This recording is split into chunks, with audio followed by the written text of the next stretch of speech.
Here's a look at Jeffrey Lurie, taking a look at his team as they get set to kick off the 2023 season in just 3 days. A Super Bowl caliber roster ready to take another run at the Lombardi Trophy after coming up just short last season. Eagles opening up with the Patriots Sunday at 4:25. And with that, we welcome you here to Birds Huddle, powered by PointsBet, a Fanatics experience. Alongside Barrett Brooks, I'm Amy Fiddle, and there's no drama with the Birds right now. There's no injuries, there's no contract disputes, there's no holdouts. It's all systems go, go, go. You saw the owner there. You see the man there. Once the man shows up, it's time for things to start happening. You know, just like, you know, when I'm on this chair right now and that red light goes on and I hear, you know, stage managers start counting down, I know something's about to happen. When the owner gets there, there's something about to happen. Stage manager Jeff Canavy only counts down, never up. He counts down, exactly. Yeah, he only counts down. One of the guys who had been dealing with an injury during camp was Hassan Reddick, and he is not on the injury report. Today he spoke about leaving last year behind this team as a new season opens. It's the Bird's Eye View presented by Ocean Casino and Resort in Atlantic City. Oh man, you know, I'll put it behind me. You know, last year, everything from the success we had to losing the Super Bowl, right? It's over. It's a whole new year. Everybody's starting off 0-0. You don't know how this thing will end. So if you're still worried about how you played last year or worried about, you know, losing the Super Bowl from last year, I mean, you're already starting off, you know, distracted, thinking about the wrong things, right? It was 0-0, new year. It's a new year of football. Everybody has to let last year go. That is true. It brings us to our 3-point stance from Barrett. Number one, Eagles pass rush is going to feast on Sunday against the Patriots. Birds nearly set an NFL record last season with 70 sacks.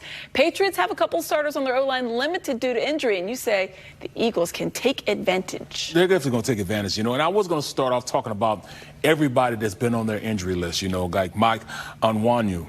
He was on the PUP list, starting right guard. He was on there. David Anderson, starting center. He was on the PUP list. I'm not even worried about who they have there. It didn't matter if those guys were ready and took all the steroids in the world, strongest guys in the world. They wouldn't be able to stop the guys we have up front. Fletcher Cox. We got Big Davis, Jordan Davis. We got Sweat, Williams, Carter, Burnett, Hassan Reddick, Smith, Brandon Graham. These guys are going to be ready to play. So I'm not worried about what their offensive line thinks they can do or think they can block. There is no way on God's green earth that these guys will be able to stop the talent level that we have here. Yes, we lost Hargraves, but we still have so many other guys to go out there and fill his shoes. Now, I'm not saying that Brandon Graham's going to get a double-digit sack here, but what I am saying, he will be integral in teaching these young guys how to play, and he will also go out there and provide just as much pass rush while he's telling them why he's beating them. So, yes, I really believe these guys are going to feast. They're going to go out there and make some things happen. This will be a rough day, and not just in the passing game. You know, it's also they have to stop the run. And last year, we didn't stop the run as good as we should have. This year, I think we have the totality of having a great defense up front because these guys can now stop the run. Jordan Davis will be a staple in the middle of that defense. You're not pushing him back. You're not double-teaming him and bringing him anywhere. He will be just fine sitting right there, just taking up space and not allowing you to, you know, to be able to run over us. And then you turn around and get Carter there. He does everything well. He can rush the passes, and he can also stop the run. We go out there and start, you know, shooting gaps. This is exactly, you know, penetration kills all run plays. I can see this defense doing. We got some horses there. They can get up the field and make some things happen. Like the Jordan Davis isn't going to have to do anything. He's just going to sit there because that's all he needs to do. And then he will do something. That's your job. Yeah, your job is to sit there and just be a root right there in the middle of that defense. You're not running over me. You're not running around me. I'm sitting right here and make some things happen. Gandalf said it best. You shall not pass. You shall not. You shall not pass. That's very good Gandalf right there. Stance number two from Barrett, besides his really good Gandalf impersonation, is the Eagles will probably just ride the hot hand at running back. They have 4 backs on their roster. Today, offensive coordinator Brian Johnson was asked if he knows how they're going to be deployed. Take a listen. We obviously talk about that. Coach Singleton does a great job of getting all those guys the reps that they need to be ready to go out there and perform.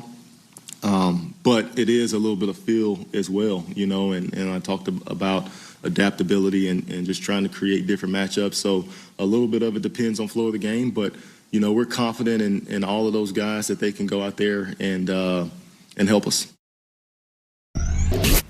I mean, he's got a good point. There's all really gifted backs. So we've talked about it all season, off season long, is it's going to maybe change week to week. Who is the hot hand? Yeah, it can go week to week, it can go series to series. But, you know, when you talk about bell cow back, and this one gets me excited. Used to be when you have bell cow back, you would slate them and put them in different categories with play selection. You might have Swift there to run screens. You might have Gainwell to run inside and outside zones to the outside. You might have Rashad Penny as the guy that's going to run in between the tackles on 3rd and 1, goal line situation, in the red zone. And you have Boston Scott you just play when you play the Giants. Well, I think this is going to be totally different. I think they're going to run with the hot hand because all these guys are showing the ability to play great when they're behind that starting offensive line. So, you know, it really depends throughout the game on who has the hot hand, who's out there producing. If you got a guy that's running well on the outside and that's the plays we want to run, you keep that guy in, let him keep playing. And I saw that a little bit last year with Kenneth Gainwell. He was having some proven results. He was out there running the pill. I mean, even in the Super Bowl, we were running the zone option, the zone read, and as we run the zone read with Hurts saw that they were, you know, slanting the end inside, but he didn't want to take the ball, so he still handed it off to Kenneth Gainwell. But he was able to stop, change direction, and use the speed he had to get to the outside. That's the offense, you know, going out there and really evolving because, you know, it was the same play, but evolved into outside play simply because of the speed the Gainwell had. I could see the same offense doing the same thing. What if we're out there and check downs are starting to work where they want to run and you give it to Swift out there. Bam, he gets the hot hand and start running. That's how this offense is going to evolve. Who's ever hot, he's going to keep him in there. All right, third stance, the final one. Kansas City Chiefs are not going to repeat as Super Bowl champions. Ding, ding, ding, ding, ding. They kick off the season tonight on NBC as they play host to the Lions. They're without their all-pro star defensive tackle Chris Jones, holding out for a contract extension. Travis Kelce is going to be a game-time decision with that knee injury, so no repeat, you say. Man, there's too much, you know, too much going on in that organization right now. You know, too many distractions.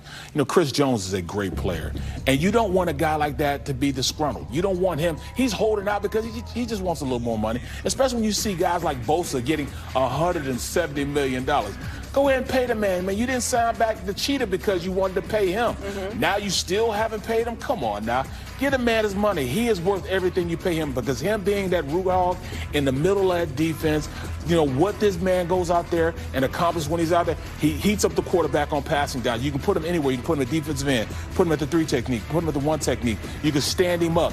He is a monster in the middle of that defense. So I really don't understand why they would not pay this guy and give them, you know, just that force in the middle. And then plus, not only, you know, because you got Kelce, you know, he's hurt right now and Jones is not there. But look at the AFC as a whole. That conference is deep. I mean, there's a lot of good people in that conference. So I'm looking at it. All these guys can be contenders. The Bills, the Bengals, the Dolphins, the Chargers, Ravens, Jets, Titans, and even the Steelers have legitimate chance of going out there and being in the big game. So it's going to be tough, you know, going through all those teams. You know, that's potentially 9 teams that could be Super Bowl contenders. We're 2 hours away from kickoff there in Kansas City, and word that Travis Kelce is not expected to play. Interesting thing to see tonight on NBC 10. Well, we are stepping aside here on Bert's Huddle, powered by PointsBet, a Fanatics experience. And as we do, we check out the playbook. Here's what's on tap. We're going to play Believe It or Not. Will we see a scuffle involving Juju Smith-Schuster? I hope so. And would the Patriots actually have drafted Jalen Hurts in 2020? We're going to let Barrett play lie detector on that. Plus, we got some player props to delve into for the matchup. And we try to answer one of the biggest questions heading to the season, special teams. Stick with us.